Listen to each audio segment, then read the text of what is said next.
Selamat pagi untuk kita semua. Terima kasih atas waktu dan kesempatan yang telah diberikan kepada kelompok kami. Kami dari kelompok 4 metodologi pendidikan akan memaparkan proposal yang sudah kami kerjakan. Pada pemaparan proposal ini terdapat 4 jenis penelitian. Yang pertama, jenis penelitian deskriptif. Yang kedua, jenis penelitian PPK. Yang ketiga, jenis penelitian pengembangan. Dan yang keempat, jenis penelitian eksperimen. Baik, perkenalkan, nama saya Ignacia Atinam. Saya akan memaparkan proposal dengan jenis penelitian deskriptif dengan judul Peran Lingkungan Belajar dalam Meningkatkan Konsentrasi Belajar Anak Usia Dini. Rumusan masalah: bagaimana tingkat konsentrasi belajar anak usia dini pada kegiatan pembelajaran sehari-hari. Yang kedua, bagaimana peran lingkungan belajar dalam meningkatkan konsentrasi belajar anak usia dini. Yang ketiga, faktor-faktor lingkungan belajar apa saja yang paling berpengaruh terhadap peningkatan konsentrasi belajar anak usia dini. Tujuan: yang pertama, mendeskripsikan tingkat konsentrasi belajar anak usia dini pada kegiatan pembelajaran sehari-hari. Yang kedua, mendeskripsikan peran lingkungan belajar dalam meningkatkan konsentrasi belajar anak usia dini. Yang ketiga, mengidentifikasi faktor-faktor lingkungan belajar yang paling berpengaruh terhadap peningkatan konsentrasi belajar anak usia dini. Metode penelitian. Penelitian ini menggunakan jenis penelitian deskriptif dengan pendekatan kualitatif. Tujuannya adalah untuk mendeskripsikan secara mendalam mengenai peran lingkungan belajar dalam meningkatkan konsentrasi belajar anak usia dini dan menafsirkan fenomena yang terjadi secara alami mengenai peran lingkungan belajar. Data akan dikumpulkan melalui yang pertama observasi, yang kedua wawancara, dan yang ketiga dokumentasi. Teknik analisis data. Analisis data dilakukan secara kualitatif dengan model Miles dan Huberman yang meliputi 3 alur kegiatan yang saling terkait. Pertama, reduksi data, yang kedua penyajian data, yang ketiga penarikan kesimpulan. Sekian pemaparan proposal dari saya. Selanjutnya saya berikan kesempatan kepada teman saya untuk memaparkan proposal dengan jenis penelitian PPK.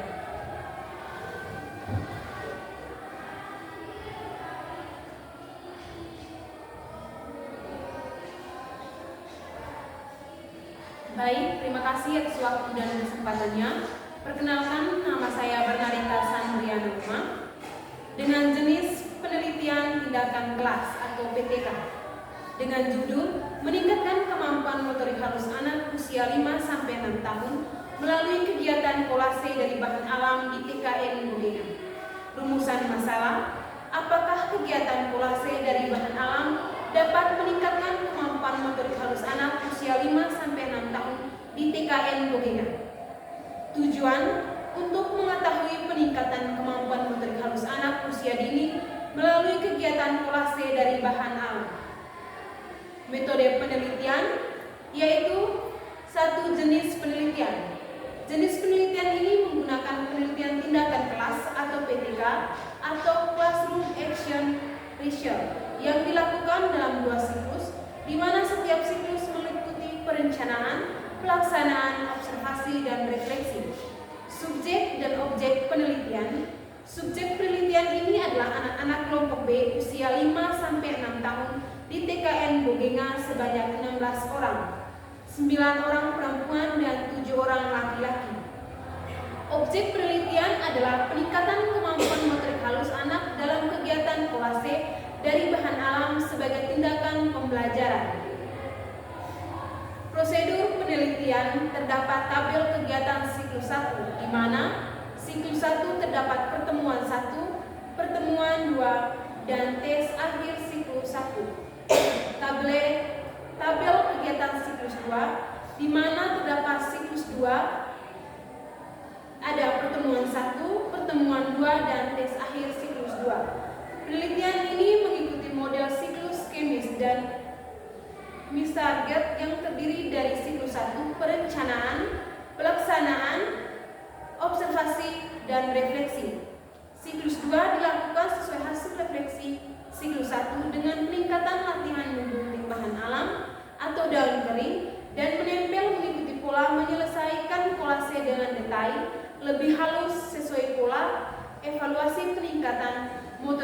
halus pada anak. Metode pengumpulan data dalam penelitian ini menggunakan yang pertama observasi, yang kedua penilaian hasil karya, yang ketiga dokumentasi. Teknik analisis data yang pertama analisis kuantitatif, menghitung peningkatan skor perkembangan motorik halus pada setiap siklus dengan rumus persentase ketuntasan. Persentase ketuntasan sama dengan jumlah anak tuntas per jumlah 10 anak kali 100. Indikator keberhasilan penelitian ditetapkan apabila 75% anak mencapai kemampuan bahasa sesuai tahap perkembangan. Yang kedua, analisis kualitatif, data observasi, catatan lapangan, dan dokumentasi dianalisis menjadi deskripsi perkembangan anak, proses dan hambatan pembelajaran, serta rekomendasi perbaikan di setiap siklus. Sekian dan terima kasih. Waktu selanjutnya saya berikan kepada teman saya.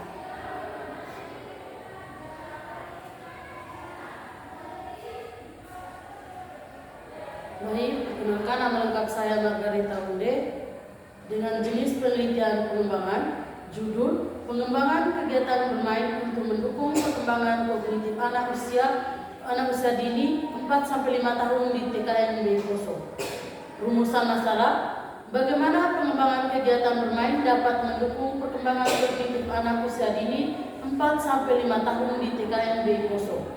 Tujuan, untuk mendeskripsikan pengembangan kegiatan bermain yang dapat mendukung perkembangan kognitif anak usia dini 4-5 tahun di TKNB Poso. Metode penelitian. 1. Jenis penelitian.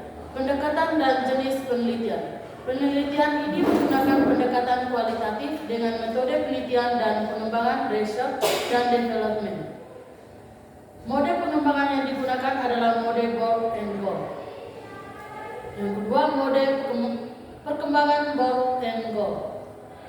Tahapan yang digunakan dalam penelitian ini meliputi analisis kebutuhan, yang kedua perencanaan, yang ketiga pengembangan produk awal, yang keempat validasi ahli, yang kelima revisi produk, yang keenam uji coba skala kecil, yang ketujuh revisi produk lanjutan, yang kedelapan produk akhir. Subjek dan objek penelitian. Yang pertama, subjek penelitian. Subjek penelitian meliputi anak usia 4-5 tahun, yang kedua guru PAUD, yang ketiga ahli PAUD. Yang kedua, objek penelitian. Objek penelitian adalah produk kegiatan bermain yang dirancang untuk menstimulasi perkembangan kognitif anak usia 4-5 tahun. Prosedur penelitian. Prosedur penelitian meliputi langkah-langkah pengembangan bore and go yang disederhanakan menjadi 7 tahap utama. Yang pertama, analisis kebutuhan. Yang kedua, perencanaan produk. Yang ketiga, pengembangan produk awal. Yang keempat, validasi ahli. Yang kelima, revisi produk berdasarkan masukan validator. Yang keenam, uji coba terbatas. Yang ketujuh, revisi ahli produk. 4. Metode pengumpulan data. Untuk memperoleh data yang lengkap dan akurat, penelitian menggunakan beberapa teknik pengumpulan data berikut. Yang pertama, observasi. Yang kedua, wawancara. Yang ketiga, validasi ahli. Yang keempat, angket respon guru. Yang kelima, dokumentasi. Teknik analisis data. Yang pertama, analisis data kualitatif. Data observasi, wawancara, dan catatan lapangan dianalisis menggunakan teknik analisis kualitatif yang meliputi 3 langkah. Yang pertama, reduksi data. Yang kedua, penyajian data. Yang ketiga, penarikan kesimpulan. Yang kedua, analisis data kuantitatif.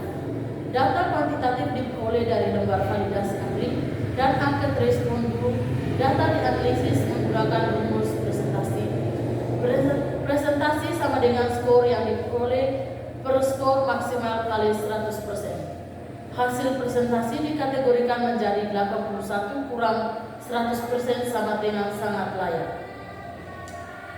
Sekian dan terima kasih. Waktu selanjutnya saya berikan kesempatan kepada teman di sini.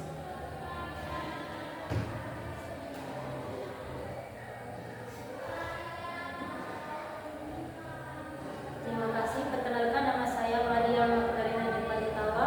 Di sini saya akan menjelaskan proposal dengan judul implementasi metode eksperimen bermain peran untuk meningkatkan kemampuan berbahasa pada anak usia 5-6 TKK Negeri 2. Rumusan masalah, apakah terdapat perbedaan kemampuan bahasa antara siswa atau anak yang diajarkan dengan metode bermain peran dengan konvensional?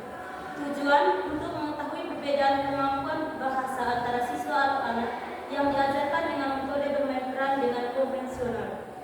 Metode penelitian, pada penelitian ini peneliti menggunakan metode penelitian eksperimen. Penggunaan metode eksperimen dilakukan untuk mengimplementasikan metode eksperimen bermain peran dalam meningkatkan kemampuan bahasa pada anak usia 5-6 tahun di TKK Negeri 2. Instrumen penelitian menggunakan instrumen utama yaitu lembar observasi, rubrik penilaian performansi, checklist catatan anekdot, dokumentasi. Sedangkan lembar instrumen pendukung yaitu lembaran kegiatan atau LPPH, pedoman wawancara guru atau orang tua dengan analisis data serta validitas dan reliabilitas. Penelitian ini menggunakan metode pre-eksperimental, desain tipe one group, pre-test dan post-test, tes awal, tes kelompok tunggal. Ariganto menjelaskan bahwa tipe one group, pre-test dan post-test desain adalah kegiatan penelitian yang diberikan tes awal sebelum diberikan perlakuan dan setelah diberikan perlakuan barulah memberikan tes akhir. Penggunaan desain ini disesuaikan dengan tujuan yang hendak dicapai, yaitu mengimplementasikan metode eksperimen bermain peran anak usia dini sebelum dan sesudah diberikan perlakuan. Adapun rumusan yang pertama, Q1 pretest observasi diberikan sebelum menggunakan metode bermain peran. X pemberian atau penggunaan metode bermain peran. O2 post test atau perlakuan diberikan setelah menggunakan metode bermain peran. Demikian pemaparan proposal dari kelompok kami. Sekian dan terima kasih.